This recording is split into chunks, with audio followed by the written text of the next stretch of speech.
Hi Chris, how are you? Good afternoon, Rod. Yeah, I'm well. Here we are. And what's today? It's the 22nd of June. I was just checking my watch then. And we're at episode 178. And you're not in your usual location. No, I'm a remote correspondent this week. I'm in a hotel in Helsinki, so I'm in Finland. Lovely. I know I was in Finland at Christmas just before Christmas for a few days. And it was amazing. What a wonderful country. It's a nice place, nice people. The food's pretty good. The drink's pretty good. I have no complaints so far. And it is absolutely stunningly beautiful. Even just flying into Helsinki airport with all the islands and the lakes, and it's just gorgeous. It's even covered in snow when I went. It's a really beautiful place. So I'm a little bit jealous because I'm here in the Cotswolds. It's been swelteringly hot. And today's the first day we've had a break, I think, in the heat. Well, it was extremely rainy here yesterday. Extremely. I went out for a walk around just after the conference I'm at, and I got absolutely soaked. So, interesting. And today, after the conference, I went for a little tour around the harbour on a boat, which goes through some of the islands and things in Helsinki. And it is a glorious place, but they've got 5 icebreakers just parked up in the harbour just to keep the ports of Finland free, so people can come and go in the winter. So that shows how cold it gets up here. Yeah, it's gonna be quite a different look, I guess, and feel to what you're seeing today. Fantastic. Shall we get into the show? Yeah, let's do it. So straight into follow-up. And if I can get to app, and I'll apologise, I'm obviously not in my normal setup, so any glitches, hitches, the fact you're getting a podcast at all is frankly remarkable. So let's crack on. Okay, let's do it. So first up, and this is just follow up on what we've been talking about quite a lot certainly this year and the end of last year, is that Apple and Meta have been fined according to the DMA, but perhaps slightly surprisingly is that after that initial fine, which in Apple's case is 500 million euros, they're not going to face a follow-up fine just for a little bit while the EU decide what's happening in the wake of tariffs, Trump, how well Apple and Meta have responded to this. I think this is quite interesting. I think it is interesting, but I'm a little disappointed that they're not getting the fine straight away. Like, come on, EU, you've threatened it, do it. They're getting the fine. They're getting the fine. They're just not getting another one because that's what I mean, though. But they should be getting another one. They should just keep billing them until it gets sorted. Yeah, I gotta say, I agree with you. I think this is having an impact on Apple. I think all this stuff that slightly has happened over, WWDC and the betas we've been seeing and all the rest of it, and what's available in and out of Europe and stuff that's going on, it's having an impact on them. Yeah, no, it is. And if they want it to continue to have an impact, they need to keep the threat real by following it through. And I'm just worried if they don't see it through, it's going to be a bit anticlimactic.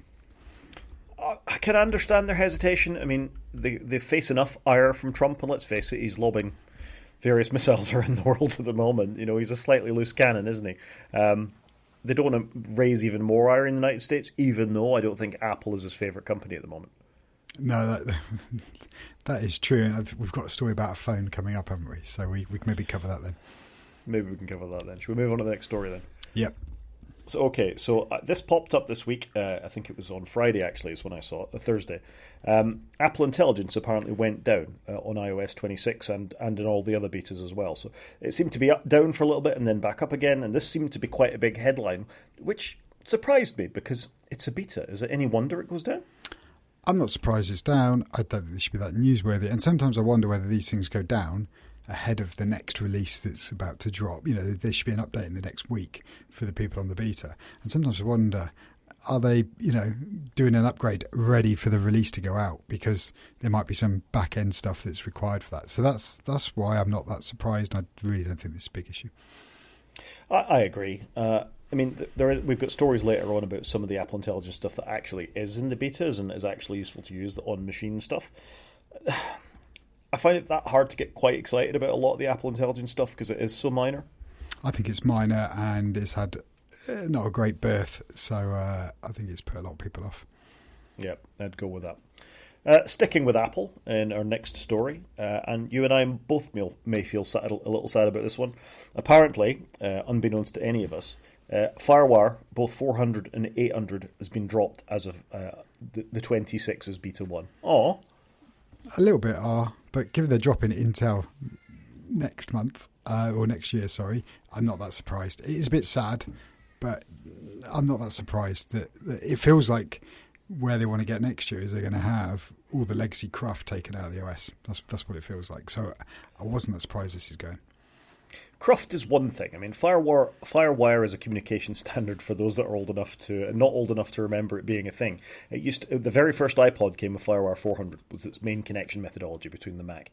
And I bought a camcorder, back when they were called camcorders, because it had a FireWire port on it and could be controlled by iMovie. Do you remember those days? I remember those days. They were good days. And FireWire was an amazing standard. It just wasn't widely adopted. That was the problem. It was very Mac-centric with occasional Windows people using it.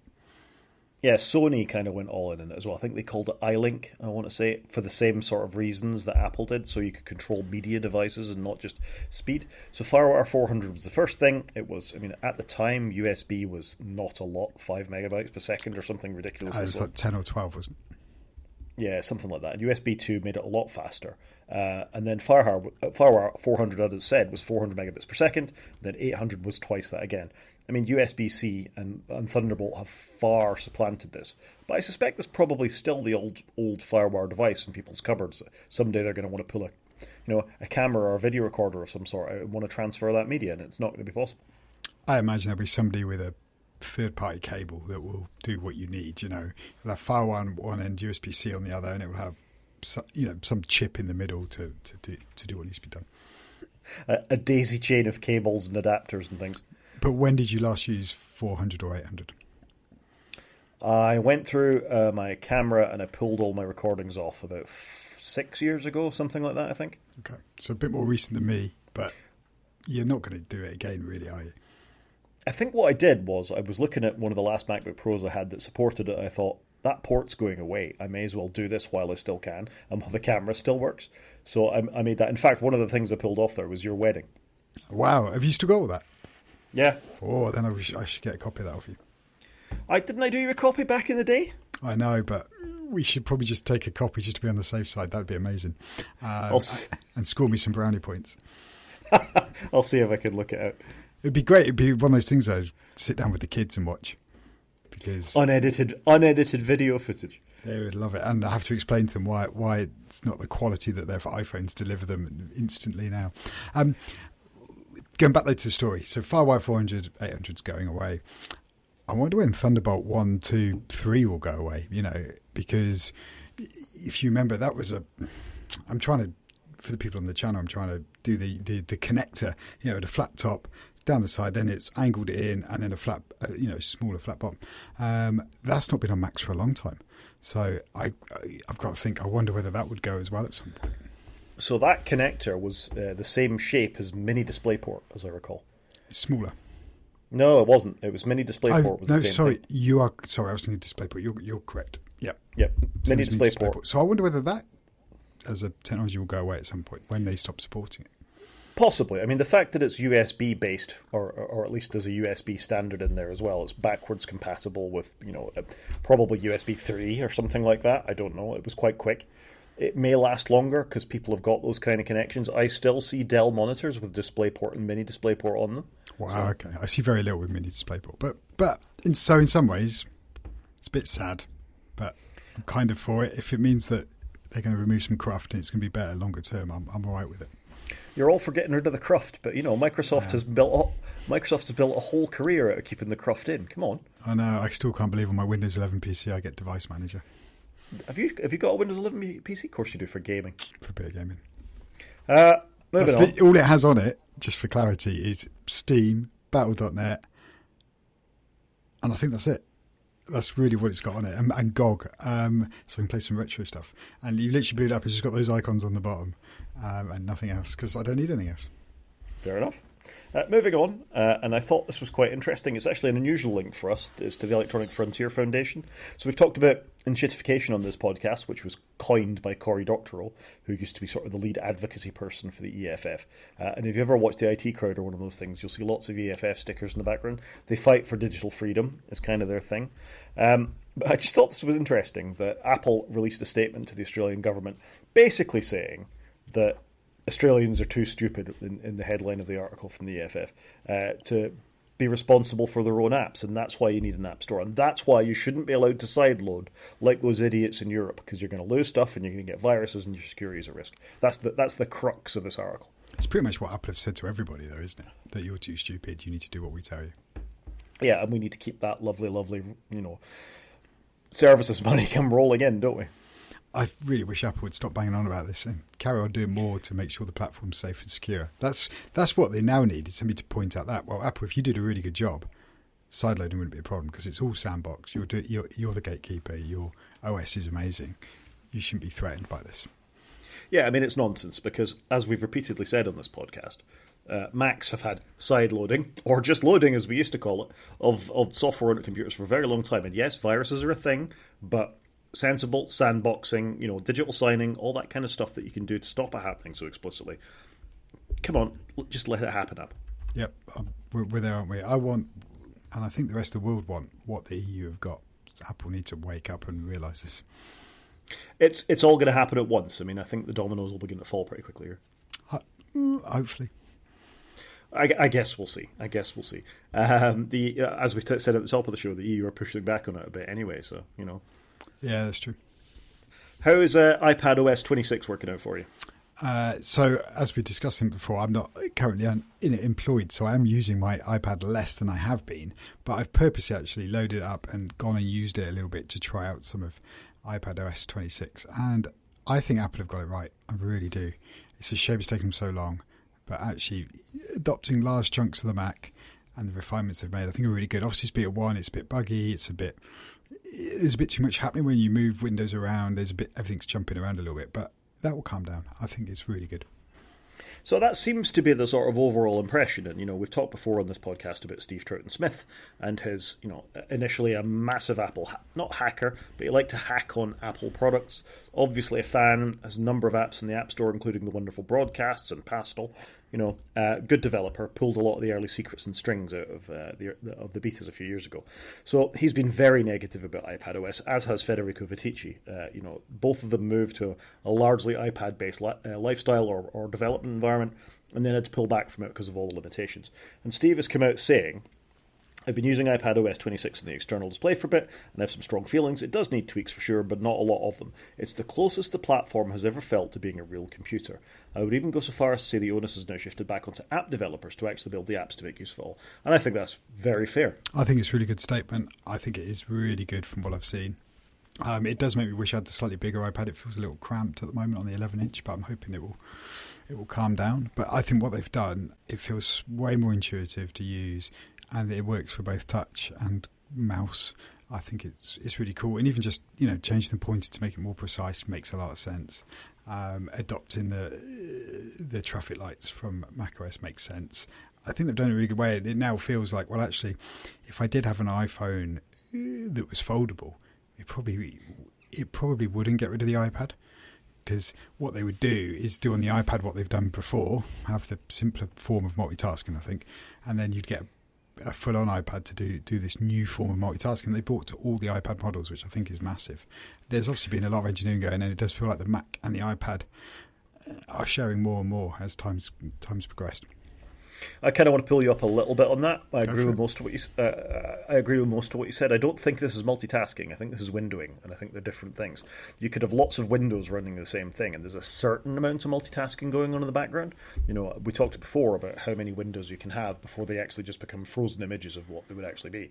And I suspect what I can do on this M1 iPad Pro is different to what you can do if you go out and buy the cheapest possible iPad that you can now. So I think that there is windowing, and it's good.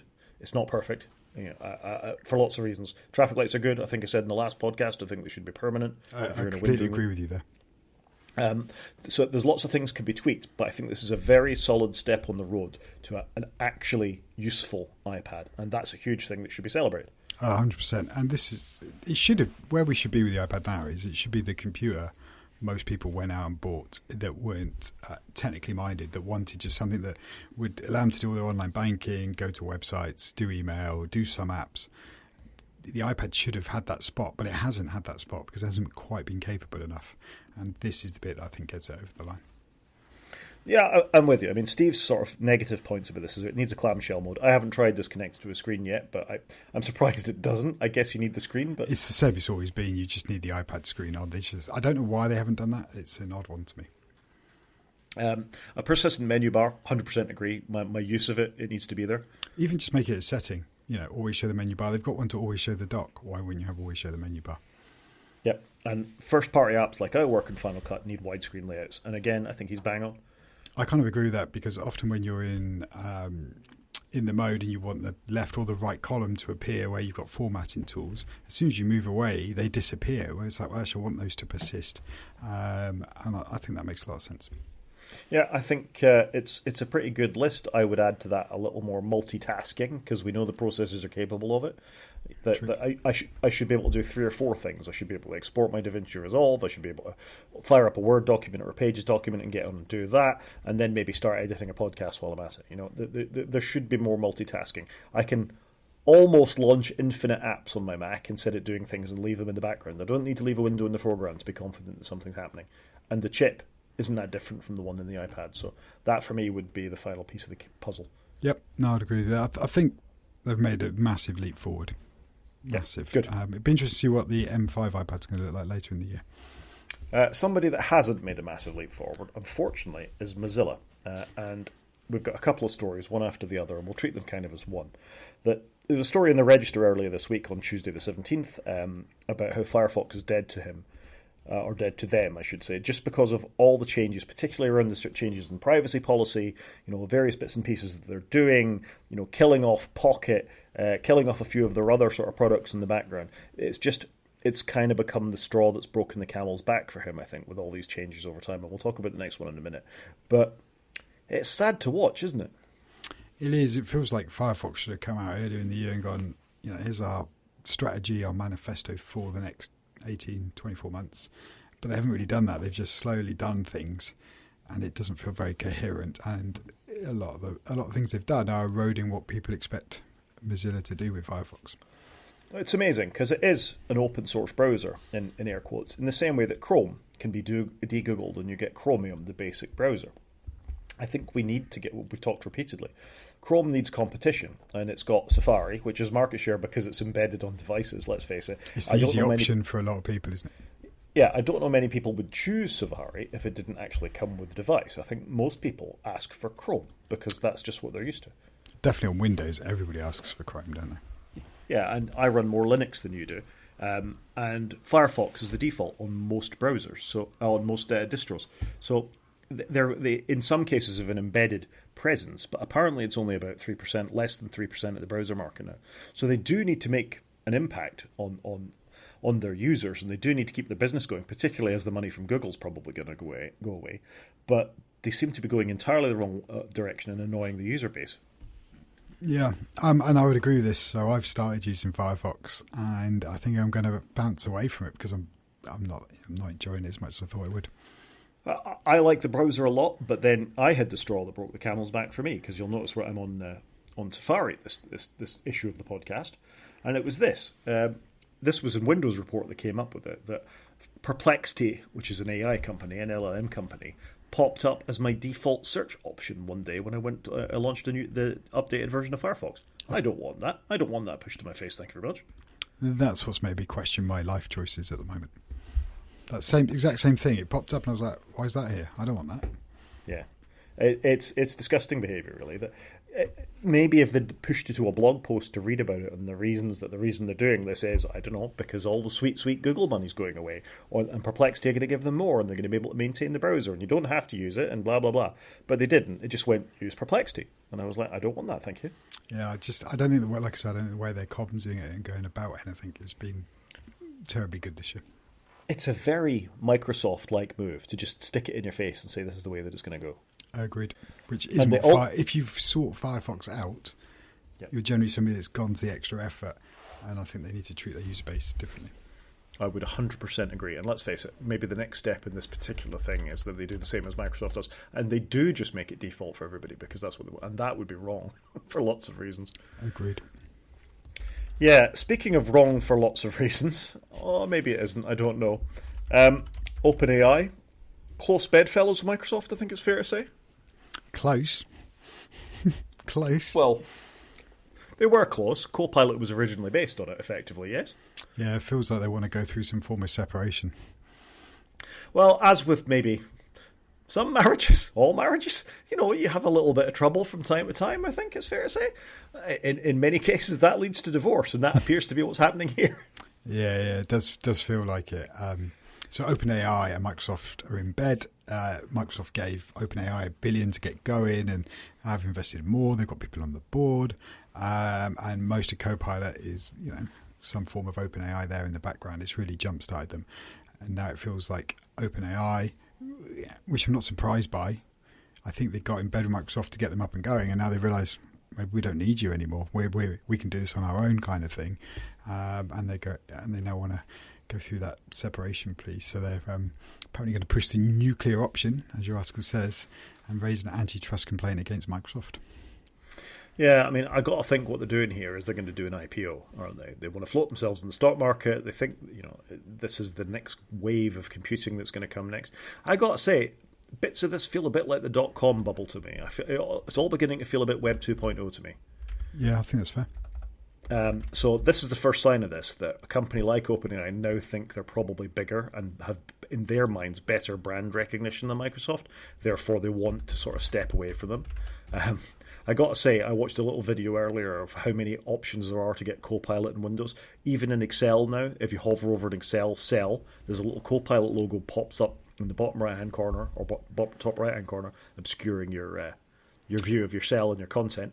As well as the Copilot button in the ribbon bar, as well as the Copilot button in the right-click menu, and as well as the Copilot button if you've got a Copilot Windows PC on your keyboard. And then in your taskbar, my son, just as we came away, he showed me, I was going to say Internet Explorer, but it's not that, it's in Edge. He was like, there's Copilot in Edge now, Dad. And I was like, okay, they literally are putting it everywhere. So I'm not surprised by this at all. I think OpenAI does have the branding now, especially with ChatGPT. That is the de facto thing. I'm going to say thing that my family, that lots of people use because it's got such a strong name. So I'm not surprised by this. Yeah, it's ChatGPT is the Xerox of LLMs, isn't it? Yeah, 100%. 100%. It's that de facto name. It's like a Band-Aid, isn't it? It's what you say a Band-Aid, but you just mean any old plaster will do. Whereas ChatGPT is the same for AI. It's a Hoover. It's the Hoover of and that's an even better allegory, I think. Moving on, and just to finish, a close-out follow-up with often where we started with this follow-up section. The regulator in the Netherlands is upholding the case against Apple's App Store. And this is where it all started for us, I think, when we were talking about Dutch dating apps being fined by the regulator in Holland. And that's still being upheld. So sorry, Apple, in some parts of the EU, you are going to have to pay those fines. Good.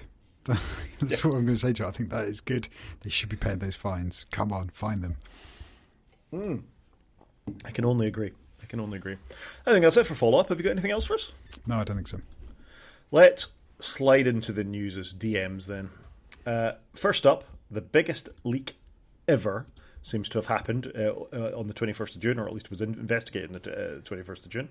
This is by a security website of researchers there. And there's over 16 billion exposed login credentials from this, from various info-stealing things. So this is all the hacks that have happened over time, I think, being conglomerated into one thing. This is the largest data breach in history, with 16 billion login credentials.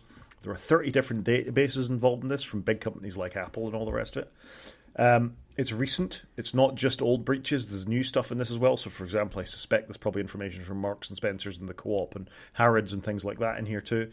But, this is a big deal.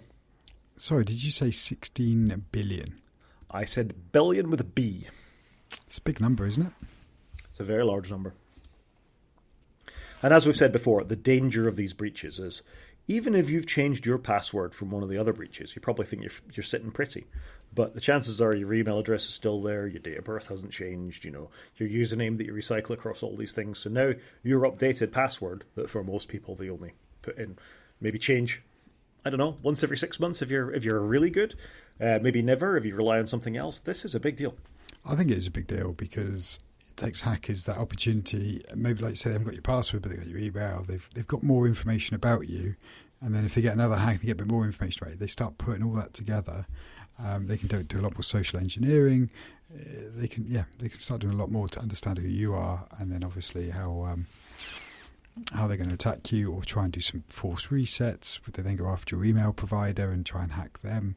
It just gives them more options, more data, doesn't it? It does. I mean, they try and spin this, the researchers or in the journal, quite nicely by saying the only silver lining here, because it's all bad, is that we're only exposed briefly, but that doesn't fill me with confidence. It takes time to download 16 billion items, I'm sure, but at the same time, these guys are pretty cunning, Yeah, I'd agree with that. I think, like I said, they're just trying to draw a picture, aren't they, of what you look like. So this doesn't sit well with me. No, it's a worry, because the chances are, if you ever go to the website, have I been pwned, that there's certainly some of my old passwords and things out there. Yeah, agreed. Same. And this is the worry, isn't it? It doesn't matter how careful you are. If the company you're providing the data with isn't careful, then that's how these things get out there. Yep. No, I completely agree with you. So that's depressing. Something else that's depressing is Apple's advertising record recently. Have they actually released an advert recently that's been good? They are struggling, aren't they? They've made some missteps. So I didn't even see this one. So we had the controversy, obviously, after the massive squashing of all the stuff into an iPad, and then we had the Apple Intelligence mess-ups with saying it was going to do all this stuff for you, and portraying their users as dumb and getting away with work because they're not working very hard, and lazy Mother's Day presents or Father's Day presents or whatever it was. There's been a whole sequence, a catalogue of disasters, really. And this one looks no better. So this was a advert that was targeted at children to come up with a presentation to get them to buy you a Mac. To get your parents to buy you a MacBook. I'm curious to know why they've pulled it. It didn't sound great. It didn't sound very Apple, but equally I was like, well, okay, I'll give them the benefit of the doubt here. They're basically doing a lecture to show somebody how to make a PowerPoint presentation. I don't know. It didn't sound great. It didn't sound very Apple to me. So it didn't sound good on the outset. But I was surprised it got pulled so quickly.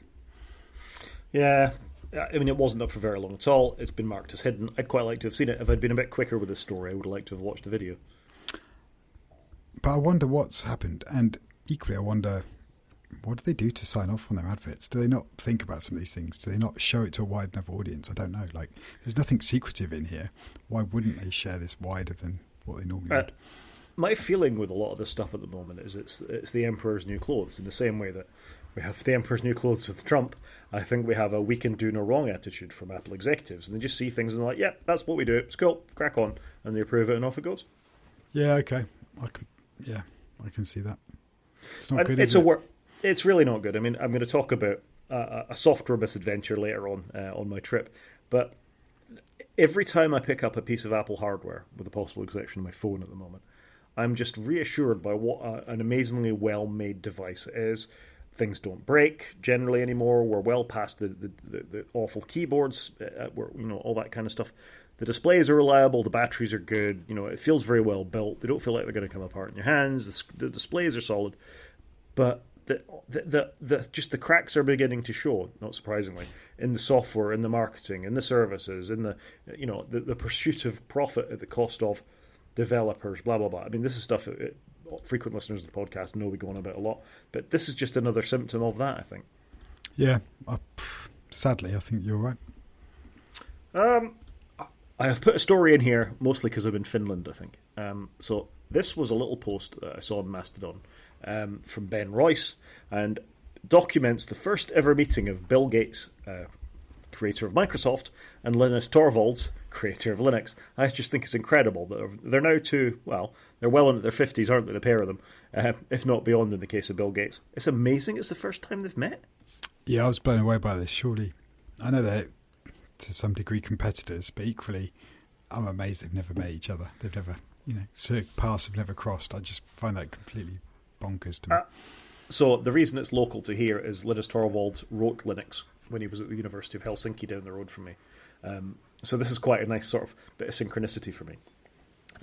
In some ways, all right, Bill Gates was the richest man in the world for a while and obviously still doing all right. Windows subsystem for Linux is a thing. Linus got there, didn't he? Got there in the end. But it's amazing they've never met, they've never engaged, they've never physically crossed paths. I just find that bonkers. Yeah, it's incredible. Anyway, it's a nice little picture. Red is obviously the colour to wear on one side, and black is the colour to wear on the other side. I don't know if that's the Linux guys and the Windows guys in that picture, but very interesting. Yeah, agreed. Moving on, Also in the news, if you live in the EU, you may be finding new paperwork in the box that comes with your iPad and your iPhone. In the EU, across the European Union now, you're going to get little energy labels in the same way we do for light bulbs and things like that across. I mean, we have them in the UK as well. I don't think this is coming to UK devices at this point. But they're rated A to being most efficient, G to being least efficient on battery life, performance, repairability, blah, blah, blah, stuff like this. And, Apple score a B, not an A, which surprised me slightly. Wait till you scroll down and look at the iPad. Ooh. Yeah. iPad 11-inch M4 Wi-Fi is a G. M3 Wi-Fi G. So the iPads are Gs and their phones are Bs. So it's pretty bad. Yeah, reading the article, there was a little bit of self-judgment by Apple here, what they put forward, rather than it going to some destructive testing, something or other. So that's interesting. They've marked themselves so badly, as well as that sort of rating. It's not great, is it? I'm really disappointed with the iPad, to be fair, because I love that device. I'm a bit sad to see. There was a Marcus Brownlee video on an Android tablet this week, the new OnePlus tablet. And the battery on the OnePlus has a 12,000 milliampere battery, and they're claiming a 2-year, once it's switched off, standby life. And my iPad would never do that. No, not at all. There's not a hope, especially running the iPadOS beta that's currently out, because it's not good. I mean, I can watch the battery tick down on this iPad's a few years old now. That it's helping me do my screen sharing this week. But it begins to vanish quite quickly. Yeah, it's quite worrying, isn't it? In stark contrast to my Mac, which doesn't appear to use battery ever. Well, I think we discussed this the other week, didn't we? I think I said it's amazing how the Mac is so much better than the iPad, but yet the iPad was heralded as the battery champion when they first brought the iPad out, and the Mac was abysmal next to it. The Mac has definitely, leapfrogged it in huge, just a massive leapfrog. I never worry about my MacBook's battery. I am constantly plugging my iPad in. Yeah, it's an amazing thing. I mean, I have travelled not bringing a power adapter for my Mac because I know it'll just last. Wow, okay, that's a statement. Yeah, it's true. I certainly couldn't do that with my phone or my iPad. Moving on. A new feature in iOS 26. We've had AirDrop as Mac users for quite some time. Other alternatives have not been allowed because Apple has decreed that this can't be the case, so developers have quite often had to come up with their own protocols sharing thing. I've used on Linux and Windows a thing called Local Send, which works really, really well. It lets you send lots of things, files, folders, photographs. You can use it as a clipboard, all the rest of it. It's not quite as seamless as AirDrop. AirDrop occasionally doesn't work all that well either. Rarely. I mean, it is normally quite reliable. But apparently, in the iOS 26 beta, there's an API to let third-party apps build their own AirDrop alternatives directly in. So this is good. I'm amazed Apple have done this. I know the EU were asking for it, but Apple have actually done it. I just can't believe it. Yep, it's a good thing. Things like Wi-Fi Aware, which sounds fantastic, actually. The thing is, this is table stakes, isn't it? All devices should be able to broadcast themselves. When did we have Bonjour from Apple, which was an open source protocol? Yeah, I think that dates all the way back to very early incarnations of macOS. I'm going to say at least 10.2, if not earlier. I would agree. It's been around a long time. And in fact, I think Hewlett-Packard use it quite extensively in the printers, so you can discover printers on networks. Yeah, it might have been the foundation for AirPrint, to be fair. Yeah, I think so. Briefly back to AI, and apparently, speaking of Perplexity AI, Apple is considering whether they should buy them. It's quite interesting. And Perplexity isn't an AI brand I know a huge amount about, but I did spot its Lewis Hamilton's sponsor more recently. Right on the top of his helmet, so when you've got the camera above his head in the car, you just see Perplexity written on his helmet. And it's quite interesting that Apple have been discussing this. Surely they've got to have considered this, given their, when they were last September, when everything was going bad, and they'd advertised all these features and they couldn't deliver them. They must have looked at a whole bunch of companies to acquire. I mean, this is a rumour. We don't know that this is the case, but yeah, why wouldn't you? When Apple Intelligence launched and it was as bad as it was, which, again, as I said at the top of the show, that may actually turn out to be a positive thing, not a negative thing. If the bubble bursts on this, the fact that you've squandered lots of money on Copilot branding, Perplexity branding, and all the rest of it, and you can just quietly sweep it under the rug, as Apple kind of have done. Yep. But if Perplexity have a decent LLM that's been trained on lots of things, that they can pay off the right people, that it hasn't stolen a load of copyright, 14 billion again is kind of pocket change for Apple. Maybe now would be the time to get in and do it before this company's worth 100 billion, 200 billion. I'm amazed Apple have not made an acquisition in this space. Normally they buy stuff ahead of time, but I'm just amazed they haven't done it. I think it shows a lack of confidence in the AI market and a lack of realization from Apple of how big these things were going to become. If they were normally skating to where the puck was going to be, they'd have been there, and they certainly haven't been with AI. Yeah, I think that is very fair, mate. Yeah, it's a bit sad, but again, I'm just wondering where this goes. It's not just me being cynical Colin or whatever the right thing would be. I read an article about how the last big game changer in the world of technology was the iPhone, and there hasn't been one since, and that was in 2007. And what's happening is that the tech is becoming entrenched in the same way that the railroads were and all the rest of it. The big innovations aren't happening. You're now getting incremental improvements, which, when we look at the evolution of the iPhone, is certainly the case. And if LLM proves to be as useless as it is, then maybe this is the end of that as well. Because either developers will go away because they're not needed anymore because they'll be replaced by AI, or you won't need all this interest and excitement in developing for AI because it's going to go away. So developers, which is, what lots of kids these days are told they want to do when they leave school, yep. It's a dodgy job, isn't it? It is, but we've got to invent new things. I think it's still worth in being a developer for a while, but are we going to need less of them in 50 years' time? 100%. It's an interesting way of looking at things, and I think I'll pull that article out and we'll have a proper discussion about it next week, because I think it needs more time than we can give it here. But yeah, interesting. Okay. Moving on, Microsoft up to their old tricks. Apparently they're blocking Google Chrome through its family safety feature. So if you've switched on some sort of parental controls, which I know nothing about in Windows, I can't believe they're very good. Maybe that's not me not being fair. They're certainly not great on Apple platforms because they're very unreliable. Microsoft's are no better or worse. I think in some ways worse just because I'm not really in that ecosystem. All parental controls drive me around the twist, whether it's PlayStation, Microsoft or other. I think that's fair. Anyway, they're blocking Chrome. It's not like they like it anyway. They want you to just use Edge. They don't want you to install Firefox or Chrome or Vivaldi or any of these other browsers. Edge should be fine for everybody. And anyway, this article in The Verge, you're not getting your Chrome if you've got parental control switched on. And this has been 2 weeks, so they're obviously in no rush to fix this. Why would you rush? Why? They've got no motivation to rush to something. Like, we want people to use Edge. People aren't using Edge. Therefore, we stop the competitor from working. I suppose it's just particularly Microsoft of them, though, isn't it? It's 100% very Microsoft. And last but not least for the news, do you want a new phone, Chris? Do I want a new phone? Yeah, I probably do this year because my son wants my old one, so I do want a new phone. Oh, that's cool, because there's a new one coming to the market. It might just have your name to it. So it's a bit of a gaudy colour, but this is the Trump T1. Fancy it? No. I don't want to know any more about it, but it's gold for a start, which is probably not something I would purchase.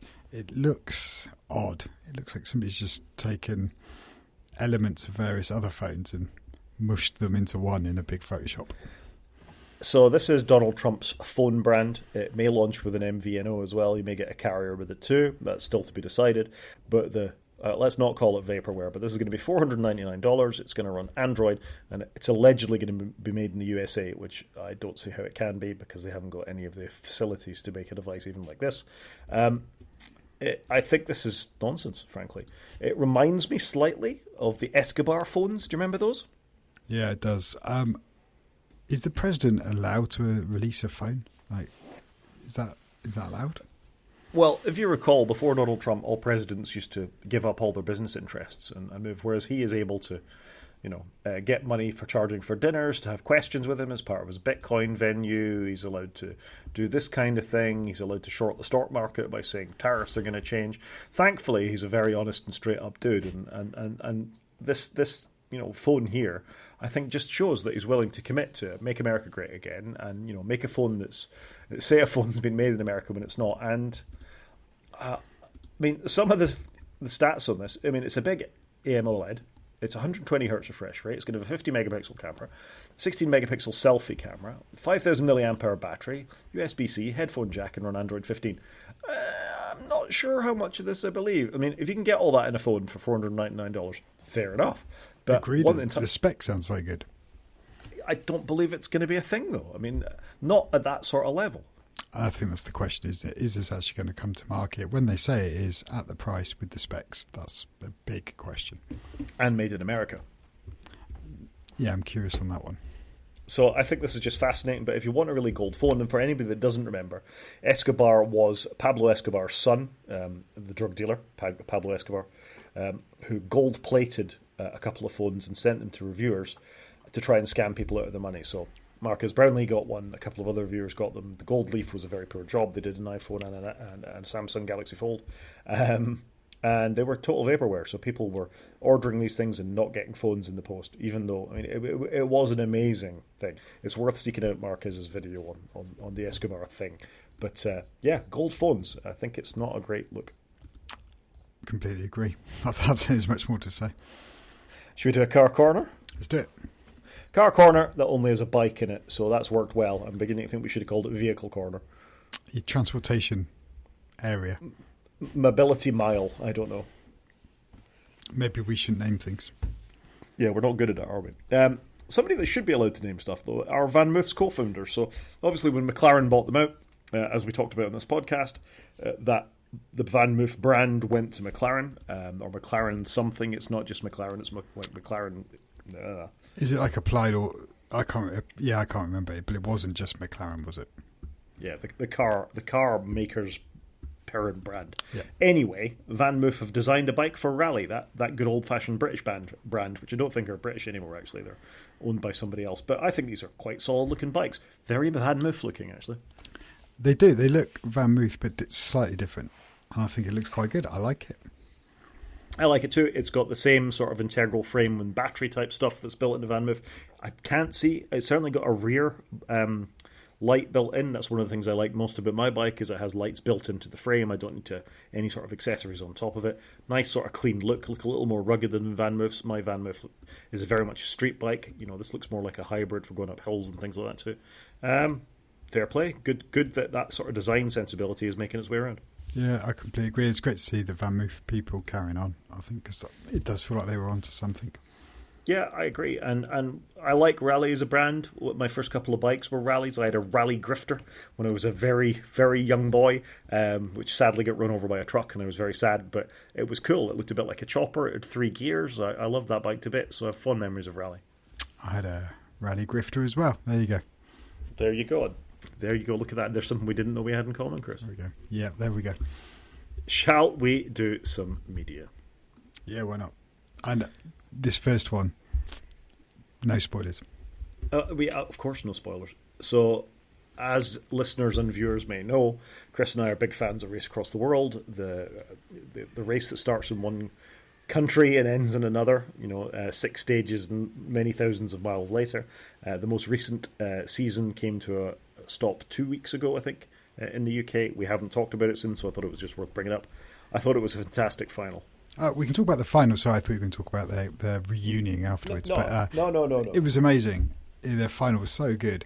And even up until the last second, you didn't know who was going to win because they'd cut it so well together. I thought it was really well done. The editing on that show is really good. Yeah, editing and graphics are both good. I thought they were very engaging teams. I think they were within 4 hours of each other from the team that won. It was close. Which is incredible after whatever it was, 40 plus days across 3 countries, with the stops built in as they go. What a terrific program! I'm a bit sad it's gone away. I'd love it to be on all the time. Well, what I've learned is there's a Race Across the World Finland while I was here, because it happened to be on the TV the other night when I was watching, and I almost started watching it, but I couldn't understand a word they were saying. Oh yeah, that could be a problem. Subtitles. But, well, not on the hotel TV. Yeah. But what is interesting is that format has obviously been very successful for the BBC, and they've sold it around the world. Why wouldn't they? It's a great format. It just works. The whole concept works, and it's so simple. It's really good. Yep. Another concept that works, is simple, and has been sold around the world is Taskmaster, because there is a Taskmaster Holland, a Taskmaster Australia, and a Taskmaster New Zealand, off the top of my head. But the most recent series is ongoing in the UK. Have you been watching this one, season 19? Yeah, not 100% up to date, but pretty close. And my kids and I have thoroughly enjoyed it. It's really good. It's back to its form, which I think we've discussed a bit before. Yeah, this is right back up there. The last season was a dip. This is as good a season as we've ever had, I think. 100%. It's fantastic. It's just, again, so well done. They've got the right set of people doing it. It's really good. The whole thing is just gelling really well. Yeah, the 5 comics that they have, or 4 comics and a media celebrity, Matthew Bain and Jason Mantzoukas, are just they're phenomenal. As is Stevie Martin and Fassi Al Ghuri and Rosie Ramsey. What a great quintet they are. Yeah, it just works, doesn't it? The dynamic works really well. Yeah, brilliant. Enough superlatives on that. Do you want to hear about a Bond film? Yeah, I think you're going to watch one of my favourite ones. This is one of your favourite ones. When did you last watch it? Probably about a year ago. Okay. So I watched, as part of my ongoing Bond season, The Man with a Golden Gun. And I'm going to start by saying something that you may not like then, if this is one of your favourites. The Bond with the worst score. I wouldn't disagree with that. It's dreadful. Lulu singing The Man with the Golden Gun is almost fingernails across my soul. It was so bad. Okay, I wouldn't disagree with that. I think I'm fondly remembering, because it was just on TV a lot when I was a kid, and so I watched it a lot. And there's probably more nostalgia in it for me. But I've always liked this one. Yeah, I thought I did until I watched it again. And there's a couple of questionable decisions in it. One of which is to bring the American sheriff character from the last movie into this one, who's basically racist. The way he describes some of the nationals inside of Thailand. Yeah, no, it's not good. Whereas I think some of that could have been, in the earlier films, could have said to be of its time, the way that Connery treated women, and the way that bringing that below the Mason-Dixon line, probably old-fashioned, slightly unfair stereotyping into a mainstream film of that caliber at that point was questionable. He's meant to be the comic relief. He's not that funny. He's an odd character, isn't he? Just generally an odd character, I think. And just happens to be looking at a car whilst on holiday that James Bond steals to catch the baddie. Why would he be in a car showroom looking at an American car? Why was the car in the car showroom full of petrol when they were able to chase them? There's too many questions here. Christopher Lee as the bad guy, I quite like. He's not given a lot to do. He's really not given a lot to do. Christopher Lee is very watchable. I'll watch him in almost anything. He's fantastic. I love him in this. He's a proper classic British actor, and he is good at this. But genuinely, if you go back and watch it again, look at the amount of lines that he's actually given. It's almost nothing. Yeah, it's almost nothing. But what I quite like with this one is you've got a baddie, and he's got his sidekick, who we're probably going to get onto, and he lives on an island that's got some cool tech. I just think that premise is quite cool. You haven't got your usual baddie that's got a zillion henchmen, and Bond's got to dispatch all the henchmen. I just think the concept is quite cool. Yeah, and in some ways, it shows where it was. This film is as old as me. It was 1974, so the film is as old as me. And they're interested in solar energy because this was the time of the energy crisis in America. Yep. So you kind of get a bit of that, and I quite like that. Again, that's entirely illogical the way that's portrayed. They chuck a bad guy and he dies in one of the freezing zones in the thing, and it causes the whole plant to explode. Why don't you put a lid on it then? If it's that likely to blow up. It's Bond. I don't want to analyse it too much, but I thought Moore wasn't as good in this as he was in the first one. I liked the bad guy. I quite like, some of the chases and stuff like that. The car that grew wings, that was very The car Bond, that gets wings is awesome. Yeah. What about Nick Nack, the faithful henchman, or not so faithful, because he's quite happy if Roger Moore does away with his boss, so he inherits everything. No, I don't. Yeah, but you said that with the first killer at the start of it as well. It's low. It's a low point in the series for me. I think it's the worst one so far, and that's saying makes something. Me sad.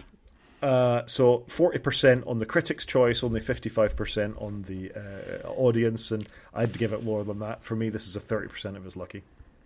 It's about an 80% film for me. But like I said, I think it's more nostalgia than actual quality of film. I mean, part of it as well is that You Only Live Twice, the Connery one, also set in Japan at that point, it had that sort of Eastern influence to it. There's very many overlaps between that and this, I think, for the way the people from those countries are treated and portrayed on the screen. And I don't think a lot of that comes over well. I think it was better portrayed in You Only Live Twice than it was here. It was more respectful of the cultures and the people there. Yeah, okay. I wouldn't disagree with some of that. And that's in a film where they made Sean Connery look Japanese. That's how much worse this one is than that. Yeah, okay. Shall we move on and do some games? We just didn't touch on, though, how cool is it that you can make a gun out of a pen and a lighter and a pack of cigarettes or whatever it is? So cool. So cool. Games. Games we don't have a lot in games because I haven't been around to play any, and I suspect are you even playing your Switch too? A bit of Mario Kart, and I've replayed most of Quake 1. At some point, you're going to have to give us an update on Commandos because you were so looking forward to it. I know, and I've been rubbish. Upcoming, apparently there's going to be an Xbox handheld. It feels like Microsoft's going, wait, what? Handheld gaming's a thing now? Oh, we've only had the Switch and the Steam Deck and the Asus ROG Ally, and maybe we should get in on that. And now they're going to try. It's no brainer, isn't it? They've got all the elements. They've got the store. They run on PC hardware. This just feels like they've missed the boat here. I think what this shows is that Windows is bad for gaming. Hear me out. That the Steam Deck is a very underpowered device that's managed to get 3-4 hours of play out of Windows initially games and worked really well. Asus released their ROG Ally, which ran on Windows and tried to do the same thing as the Steam Deck. Nobody bought one. The performance was terrible, even though because they ran on Windows. When they released the Steam software compatible one, it's selling better and got a bit of buzz. So this is, to me, is Microsoft just panicking and trying to get something out there quickly. It feels like panic very late, though. They should have had more of a plan for this, because this is a market they could easily make an indent in, surely. Yeah, I mean, Xbox gamers, I presume, are very loyal. This is exactly the kind of the device they've been clamouring for because they've been enviously looking at the Steam Deck and the Switch. Okay, well done. You've got a Microsoft one now. Yeah, it's not a device I would buy, but there are people that would buy this device. Yeah, and then probably install Steam software on it instead because it'll be better. I'm amazed they haven't done more Xbox Live stuff for this kind of console. Yeah, it doesn't make a lot of sense. Last but not least in games, Call of Duty Black Ops 7 has been announced, and I'm not ready for this. Black Ops 6 still seems new to me, and we shouldn't have a Black Ops game. It should be a Modern Warfare game, so I'm a bit disappointed with this. I don't understand any of the Call of Duty stuff.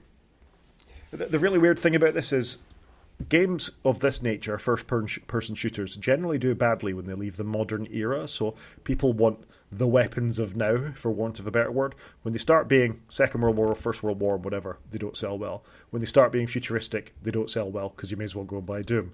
And this is them trying to go back into the future again. So this isn't going to do so well, I don't think.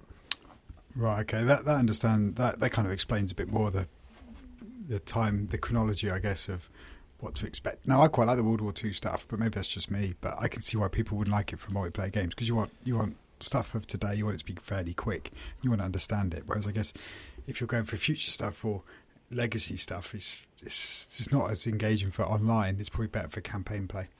Yeah, and I think to do the nostalgia piece is fine to a certain degree. Like Battlefield doing World War One, they actually did it in quite a sensitive way in some senses, talking about the trenches and the death and and how awful that was as a war, while still making a game about shooting people. That let's not lose sight of that. But they had to make all these sort of adjustments to give people the kinds of guns and things that they wanted. They wanted submachine guns, not really a thing in the First World War, so they had to bend history quite savagely to do that, and that annoys people. Yeah, either do it right or don't, kind of thing. Exactly. Anyway, it's going to be a thing in the next few months. Okay. Should we do a main show? Let's do it. I have nothing to show for this particularly, so I'm trying to find our wake from sleep thing to put back up. I've gone away from it. So I'm travelling on a beta, and I know you went to London yesterday on a beta. Do you want to tell me how you on a very battery hungry beta? Do you want to tell me how you got on travelling to London with a beta? Yeah, so look, I go to London all the time, but I was going with some friends, and I wanted to make sure, my phone was going to make it, because I was needed to buy tickets, to pay for things, to use maps, look up things, and I had zero confidence that my phone was going to make it through the day, because generally it hasn't since installing iOS 26. So I took a battery pack. Other than that, it was fine. My phone, though, is running quite warm at the moment, just generally. And also, it's the hottest day of the year in London. So I took a battery pack. That solved my problem. I charged it when I was on the train. Even first thing in the morning, I just thought I'd top it up just to keep on top of it. And then topped it up later in the day. It was fine, but the beta is very battery hungry. Everything else worked fine for me. I had no other travel nightmares other than just battery drainage is insane on the beta, and it normally is. Yeah, so all that plus international travel, basically. And that's what you've been doing. And that's what I've been doing. So I foolishly installed the beta, and once again, folks, don't install the beta on your main device. Only ever do it on a backup device. Unless you're willing to put up with some pain and upset. Yeah, and that's fine. So my travel to Finland involved leaving from Swansea, driving to Bristol. Got to Bristol with not a lot of battery. Checked in, went through security, did all that kind of stuff. I was down to 50%, within 2 hours. I wasn't even using it all that much. I mean, and my phone was toasty. It was a problem. Fine. Got on the plane, put it in airplane mode, landed at the other side, still had, 50-ish%. So that was fine. Topped it up in Amsterdam. Used the airport Wi-Fi. Didn't think about it all that much. All was good. Hopped on the plane, landed in Finland. Nothing. Absolutely nothing. And the phone was doing this really weird thing. This is on roaming, and my contract allows roaming, where I could see in the toolbar up near the clock 5G just flickering really, really quickly, on and off, on and off, on and off, on and off. And it kept coming up with a warning saying unable to activate cellular data connection, which having roamed into the Netherlands really gave me pause. What has happened here in the intervening period? Phone is still super hot. Couldn't connect. I tried to get an eSIM, so I've used this before all over the world. Buy an eSIM because I figured maybe it's a problem with my roaming connection. Activated the eSIM while on airport Wi-Fi, and it did exactly the same thing. 5G just flickering continuously, unable to activate phone connection. Is that because that version of iOS isn't certified for that country on that network? I don't know. Surely there's Finnish developers rocking around with iOS 26? Yeah, no, you'd have thought so. So I don't know if it's the Netherlands is in the EU, so it's not an EU thing. So I didn't know what the hell was going on. I felt a bit like I was in Race Across the World, frankly. Wow, okay. Just because suddenly I'm in a country with a foreign language. Thankfully, they speak more English here, but the signs aren't English. There's far more umlauts and things than I'm comfortable with, frankly, for trying to pronounce stuff. Traveling on a train to a hotel that I don't know where it is. So I downloaded offline maps, and I'll put a link in the show notes to how you can do that if you want to, while I was on airport Wi-Fi. And that gave me a vague idea where I was going. But it was not fun. Suddenly I've got a phone that is effectively useless to me. Yeah, I have used downloaded offline maps before. I think it's quite cool. It can be annoying in the car because it keeps flashing up. You're on the offline map. You're on the live map. You're on the offline map. Okay, that's good. Clever idea, though. I wouldn't have probably thought to do that in a pinch because it's not a common, obvious thing to do, is it? No, that's why I've put the link in the show notes how to do it, in case you ever need to do that while you're on Wi-Fi. Do it, but I hope nobody else is stupid enough to install a beta on their phone. Anyway, I got to the hotel and I did all the things you're meant to do. I turned it off and on. I turned Wi-Fi off and on. I tried messing around with mobile connections, home connections. Could I go in and restrict it to 4G instead of 5G? Nothing made any difference. I just continuously got this cannot activate cellular data connection. Wow. I mean, that's pretty worrying, isn't it? Because what did you do with that? It was extremely worrying because for the next 4 days I'm in Finland, my conference tickets are on there. I need to navigate to and fro. I need to meet people in venues. Genuinely, I cannot get by without an active cellular data connection on my phone. Yeah, you need to communicate more than ever. Absolutely. You're in a foreign place where you've got to catch up with people, you've got to do business, you've got to do this, that, and the other thing, So I found it extremely stressful, and I'm quite neurotic about this stuff at the best of times, but this almost drove me over the edge. I was really on, oh my gosh, what do I do here? So I'm traveling with my iPad, also on a beta, and I was going to bring my Linux, my framework computer, because I thought, wouldn't it be fun to bring my Linux device back to the home of Linux? And that would be quite a nice sort of round circle in my head for that. But for some reason I thought, no, you're going for work, take your Mac. And I'm so glad I did, because I made possibly the nuclear option, to completely flatten my phone and put it back on iOS 18. Yeah, I'm not sure I would have rushed to have done that. I don't know what I would have done. I just don't know what I would have done. What would you have done? I mean, the other option I had was I'll just go and buy a cheap phone. and stick my SIM card in it and hope that it's fixed. That's an expensive way out, though, isn't it? Even a cheap phone would be expensive. A couple of €100, yeah. Also, I arrived on a Friday evening when everything was shut. Maybe you're right. So this is what you did. You blew. I'm just trying to think. I don't even know what I would do at this point. Would I just try and use my iPad? Maybe, I don't know. But that depends on Wi-Fi. It's also an iOS 26, so even with a SIM card in it, it's going to have the same problem. Yeah, fair. Okay. So you blew your phone away. I blew my phone away. I went and I had to switch off stolen phone protection, which I'd forgotten was a thing. Should you ever, if you're away from home, this is to prevent people from doing exactly what I did, where you've got to indicate you're going to do it. You've got to put in your Apple password. You've got to enter the two-factor authenticator. You've got to flick the toggle to off. It then goes, right, you've got an hour. If this phone restarts or anything odd happens to it in the next hour, this starts again, and you'll have to put in your password and things again. Wow. So that was slightly worrying. So I went and bought myself a steadying drink from downstairs, and I wandered around a little bit close to the hotel because I didn't want to get lost. Came back upstairs, flipped off Find My, and then that disabled that. Plugged in a USB-C cable, downloaded from a website called ipsw.me, who have the most up-to-date signed IPS drivers. Thankfully, the hotel Wi-Fi was enough to let me download all 7 gigs of iOS 18.5, and I blew my phone away. Wow. Okay. And you didn't do this like in the Finder on your Mac. You did all. You do it in the Finder on your Mac. Right, so okay. you plug in the phone, but otherwise it would go off and go to Apple's incredibly slow downloading thing. So this is a means of getting around that. Yeah, I was just looking at this IPSW website because I've not used this before, but it seems to make sense what you're saying here. Yeah. So yeah.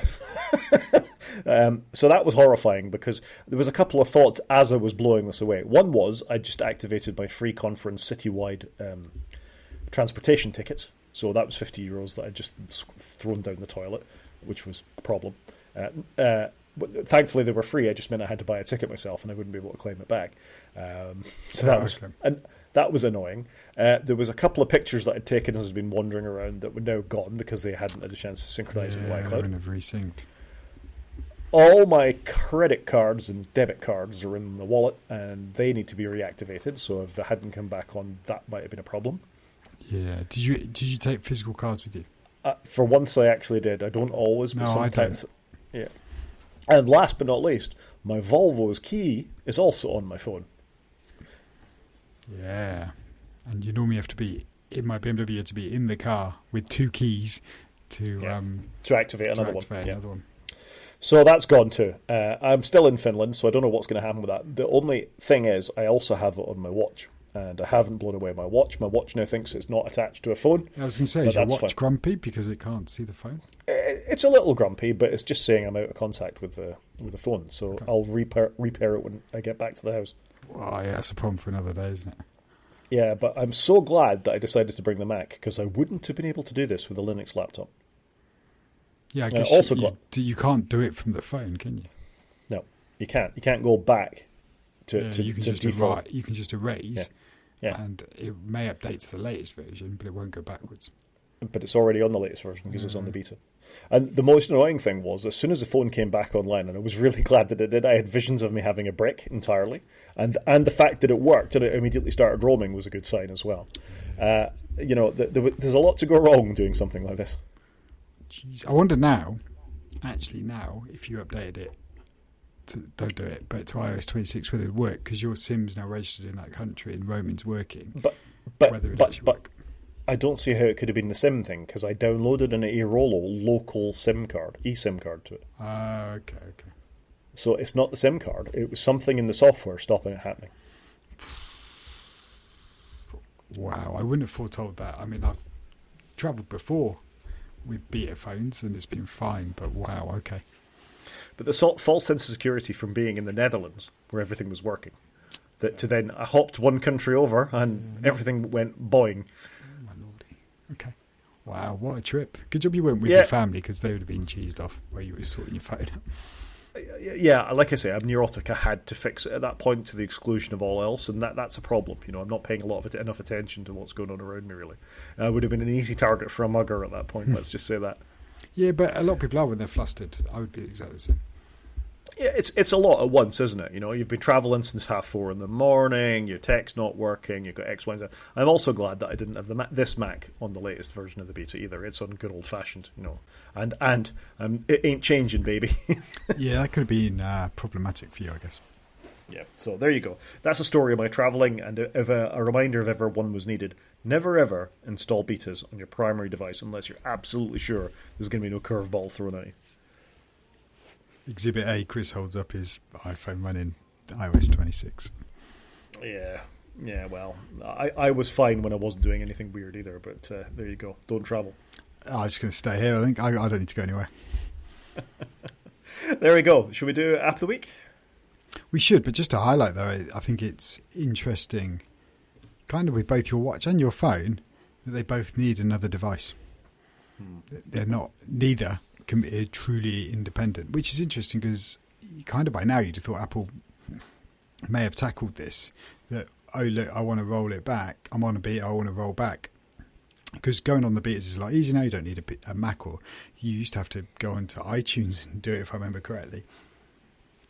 So they've done so much on the device, so it's interesting that they haven't done it so you can go backwards. I think that's a misstep. And it's kind of the same with the watch. The watch should be, I would have expected by now, 10 years in, the watch would be truly independent.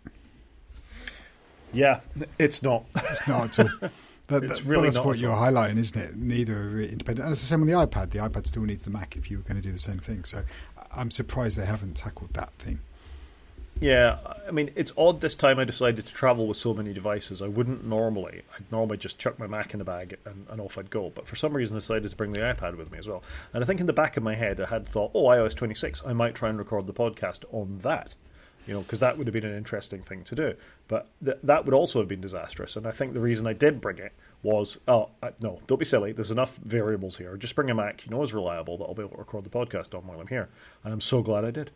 Yeah, I normally pack super light as well. So I normally take as little device as possible. So fair play to you. Yeah, thanks. A traumatizing experience. I needed a nerve soother that night. I can understand that.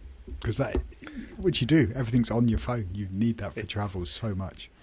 Absolutely everything. And the other thing that's changed in my life is, of course, I've moved to YubiKeys for my authentication and all that kind of stuff. Thankfully, I brought my key with me, or I wouldn't be able to unload my password app either. So I often take my YubiKey with me in like a secondary wallet I have with credit cards and things in, and that's saved my bacon a few times. Yeah, it's weird how plugged into this stuff we are. Yeah, agreed. App of the Week? Let's do it. Won't be a surprise to anyone after everything I've just talked about. My App of the Week is how to download offline maps on your iPhone. This is a real lifesaver. There's 3 different ways of doing it. Probably worth doing for your local area, but if you're planning to travel, folks, and you're in any doubt at all, download an offline map. It's super helpful. Yeah, I'd agree with that. To be honest, if you're worried about burning data in the UK or in your home country, you should probably just download the maps where you live and have that localized copy of it. It's quite cool tech. They've actually done a really good job of it. I'm throwing out there, while I was in the Netherlands, it said, do you want to download cycling directions? Which I know has been coming for a long time at the UK, but I experienced it myself. Yeah, okay. No, I can understand that. Thing of the week? Thing of the week. So mine's a bit different this week. So we went at the last minute to watch Snow Patrol play live round the corner from where we live. And it was fantastic. I've listened to Snow Patrol for 20 years, on and off, and they were doing a live gig, and it was great, and took the whole family. The 4 of us went and watched it. And it was a good family show in an arboretum, so we could sit on chairs, have a bit of a picnic, watch some live music, and then spend an hour and a half in the car park trying to get out on a school night, which was challenging. But it was just great to see Snow Patrol. They were really good live, and a good family evening out that all 4 of us enjoyed. So there you go. It doesn't look like the biggest venues. It doesn't look like your arena tour. No, not an arena tour. I have no idea. There were thousands of people in this forest watching them. It was just really good. Not an arena tour. One thing I did learn about Snow Patrol though is they did the song Chasing Cars. I'm going to have to type it in now. And this song was like one of the songs of the decade, which I hadn't realised, and it was one of the most widely played songs here in the UK on radio stations, and was just ridiculously huge. But I don't think I had any idea that it was that big. So there you go. You didn't know it was that big? It was huge. I knew it was big, but I didn't think it was that big. So, I can't find the link now. But it was just exponentially huge, and I just think that had passed me by. I'd heard of it, I know a lot of Snow Patrol songs, but I just didn't realise how big that one song was. It was like one of the fastest selling singles ever, and it was just huge. So there you go. I didn't know that. I did know that. And it was always a feature of, like, I think the early X Factors or that kind of thing, where people would stand up and sing Chasing Cars because it was such a big song. Okay, I never watched X Factor. I didn't either. It's just one of those things that was on in the background. I want to say they're a Belfast band that met in Glasgow, something like that. Yeah, they were at university in Glasgow, and yes, all very Irish. And they had some Irish support acts, which were also fantastic. The whole thing, it was just great to go to a family concert in the heat in this country, just very relaxed, and it was just really good music. So there you go. For viewers of the video side of things, you can see Chris has had a tweak to the website, so you may notice that already. So well done, Chris. It's looking a lot better. And I think we can call that a show, Chris. Yeah, I think so. So if anybody wants to get in contact with us, you can go to our website, which I've updated with all the contact details, which is wakefromsleep.com. I know there's the YouTube link. You can go to Apple Podcasts there. But you can also follow Rod on Mastodon. He's at G5Maniac at mastodon.scot. He's on Blue Sky, where he's at g5maniac.bsky.social. I am on Mastodon, and I'm at _CGP at mastodon.social. Or you drop us an email at wakefromsleep@protonmail.com. Talk to you next week, Chris. Cheers, Rod.